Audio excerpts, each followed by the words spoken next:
आदाब, इस्तकबाल है। आप देख रहे हैं प्राइम डिबेट। मैं हूं आपके साथ अबू हुरैरा। शाहीन बाग में बातचीत का दौर जारी है।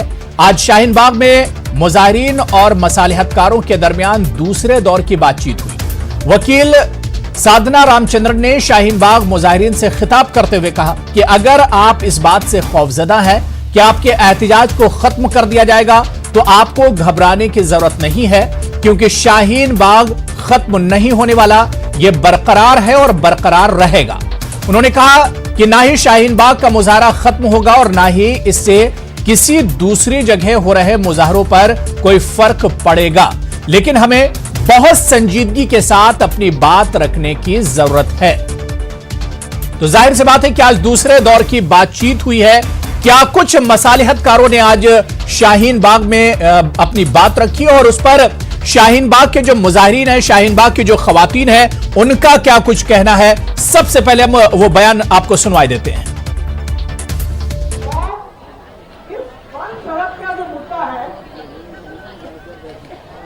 सुप्रीम कोर्ट ने हमें आपके पास भेजा है। देखिए, सुप्रीम कोर्ट ने एक हाथ बढ़ाया है, कि आपसे पूछने के लिए कि कुछ हम कर सकते हैं इस बारे में। जब तक वो सीएए एनआरसी का मुद्दा सुप्रीम कोर्ट सुने, तो हमें ये देखना है,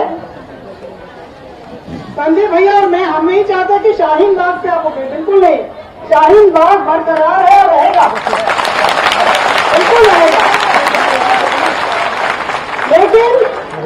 लेकिन सुप्रीम कोर्ट ये उम्मीद करता है, और सुप्रीम कोर्ट में आप सबको विश्वास है कि नहीं है? कितने लोगों को सुप्रीम कोर्ट में विश्वास है? सबको है।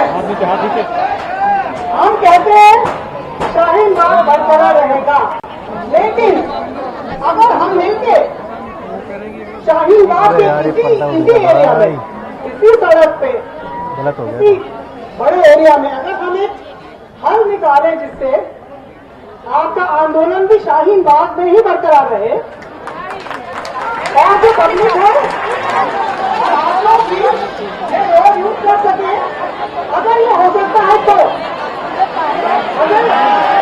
हाँ, नहीं, उन्हें मालूम नहीं था कि 3 रोड यहाँ से जुड़ी हुई है। हम लोगों ने बताया कि मैम यहाँ पे 3 रोडें हैं, जो एक नोएडा से आती है, एक सरता बिहार से आती है, एक इधर बटला हाउस की तरफ से ये आती है, तो वो खोली जा सकती है, जिसको पुलिस ने बंद किया, हम लोगों ने नहीं बंद किया मैम।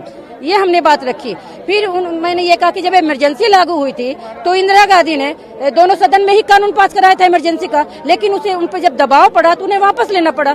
तो ऐसे ही हम लोग उन पे दबाव दे रहे हैं, हम अपनी सरकार से। देखिए, इससे फायदा नुकसान अभी भी कुछ खास नहीं हो रहा है। नुकसान कोई खास नहीं हो रहा है। जो लोग अपने घरों से निकलते हैं 2 घंटे में पहुंच जाते हैं ऑफिस, लेकिन कल जो एनआरसी में होने वाला है उसके बाद बहुत से लोग अपने घर कभी पहुंच ही नहीं पाएंगे। मेन मुद्दा वो है, आप उसको देखिए, जिस तरह से सुप्रीम कोर्ट ने हमें कहा है कि आप इस बात का ख्याल रखें और देखें कि क्या हो रहा है क्या नहीं, और रोड को खोल दिया जाए। इसी तरह से हम चाहते हैं कि सुप्रीम कोर्ट सरकार को भी कहे, तब तक हमारे ऊपर कोई कोएर्सिव एक्शन ना लिया जाए कि ये यहाँ से धरना हटेगा। ये धरना यहाँ से बिल्कुल नहीं हटेगा।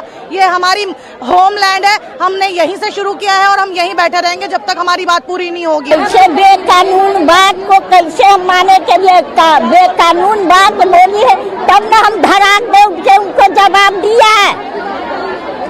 बेमैक बगैर बेगैर वाली बात को पसंद नहीं करेंगे।